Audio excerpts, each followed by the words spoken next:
El periodo revolucionario abarcó entre los años 1750 a 1830.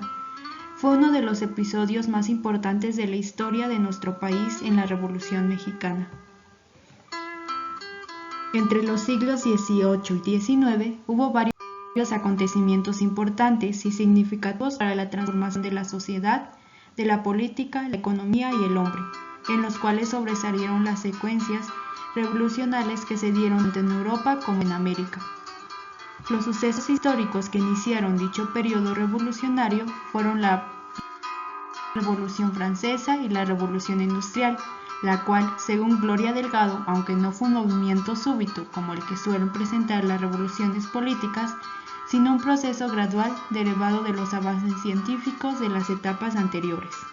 La Revolución Francesa de 1799 era totalmente distinta a la de 1789. En apenas una década, la revolución había creado un estado completamente nuevo. De una monarquía absolutista se había pasado a una república. Ya no había súbditos, sino ciudadanos. La sociedad, antes capitaneada por aristocracia y clero, tenía ahora en la burguesía su porto principal.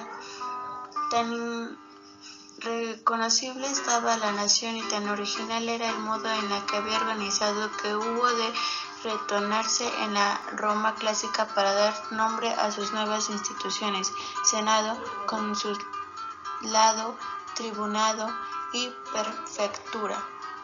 Por otro lado, la Revolución Industrial, la primera revolución industria en el proceso de la transformación económica, social y tecnológica que se inició en la segunda mitad del siglo 1750 en el Reino de Gran Bretaña, que se extendió unas décadas después a gran parte de Europa Occidental y América, que concluyó entre 1820 y 1840. El éxito del comercio colonial inglés había permitido que los Londres se convirtieran en un centro económico dinámico, lo que pronunció los salarios al alza. El resumen elevado constante de la mano de la obra en relación en el constante de la energía y del capital, incentivo de la adoptación de nuevas tecnologías que ahorraban en el trabajo y por tanto hacían retornable la inversión e innovación. El crecimiento democrático y el desarrollo de la ciencia son dos aspectos muy importantes que originaron esta revolución, ya que como consecuencia del crecimiento económico y político se dio un incremento bastante considerable en cuanto al nivel de vida y la población, donde el desarrollo de la ciencia fue fundamental para impulsar el descubrimiento de nuevos mecanismos de producción que fueran rápidos, eficaces y sencillos. Aunque estos dos fueron aspectos bastante importantes, también hay que señalar el surgimiento de nuevas clases sociales como la burguesía, la cual refiere a una nueva categoría de empresarios que se enriquecieron gracias a la industrialización. Esta fue la nueva clase social referida a las personas ricas que habían conseguido su capital a través de la industria. Las transformaciones socioeconómicas dieron como resultado el desarrollo del capitalismo, la cual fue impulsado por la Revolución Industrial, ya que entonces sería el método más eficaz para el desarrollo de la economía capitalista. La Revolución Mexicana, uno de los episodios más importantes de la historia de nuestro país.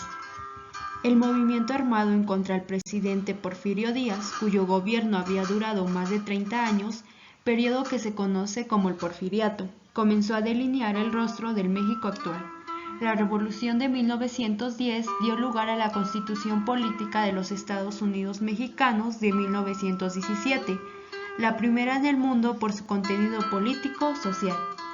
El periodo del general Porfirio Díaz inicia el 28 de noviembre de 1876, cuando, al igual que otros gobernantes de México, llegó a la presidencia de Mundo a través de un movimiento armado, en este caso a partir del Plan de Tuxtepec. El gobierno de Díaz tuvo como prioridad la pacificación y el orden, seguido del progreso económico. Las libertades políticas eran restringidas y se darían siempre y cuando fueran compatibles con la estabilidad del régimen porfirista. Si bien las políticas económicas del general trajeron consigo la modernización y el crecimiento de la economía mexicana, el porfiriato se caracterizó por tener un régimen represivo que recurría a la fuerza para imponerse. Cuando no funcionaban las prácticas de conciliación, durante el porfiriato se retrocedió en materia de libertad política y social, hasta tal punto que desencadenó el levantamiento armado. En marzo de 1908, relativamente cerca de las elecciones, la revista británica Pearson's Magazine publicó una entrevista de su reportero James Krillman con el presidente Porfirio Díaz, que había tenido lugar unos meses atrás en el castillo de Chapultepec. En dicha publicación Díaz declaró: "He esperado pacíficamente que llegue el día en que el pueblo de la República Mexicana esté preparado para escoger y cambiar sus gobernantes de cada elección, sin peligro de revoluciones armadas, sin lesiones del crédito nacional y sin interferir con el progreso del país. Creo que finalmente ese día ha llegado". A raíz de estas declaraciones, se crearon partidos políticos de oposición para las elecciones que llevarían a cabo en 1910, destacando el partido antireeleccionista encabezado por Francisco I. Madero. Díaz no cumplió la promesa y se reeligió por el mandato de 1910 a 1916. Ante esta imposición, Madero lanzó el 5 de octubre de 1910 el Plan de San Luis, que rechazó la relación y el combajo de derrotar al dictador. El pueblo mexicano, al llamado de Madero, plasmó el Plan de San Luis. Se lanzó la lucha armada de 20 de noviembre de 1910. Madero llevó a la presidencia en lo que fue la primera etapa de la Revolución Mexicana. Una de estas fracciones fue Emiliano Zapata, quien al frente del Ejército Libertador del Sur reclamaba a Madero haber incumplido la ofrecía en cuanto a la devolución de las tierras a las comunidades indígenas y agrícolas en el estado de Morelos. Posteriormente, Madero fue víctima de la asociación militar conocida como la Decena Trágica. Ocurrió a partir del 9 de febrero de 1913. En el principio de Victoria Huerta, en su condición de general maderista, combatió el levantamiento de las oficinas del viejo régimen porfirista, aunque luego se pasó a sus filas, con la mirada puesta en ocupar la presidencia. Lo que ocurrió después del accidente de Madero el 22 de febrero de aquel año.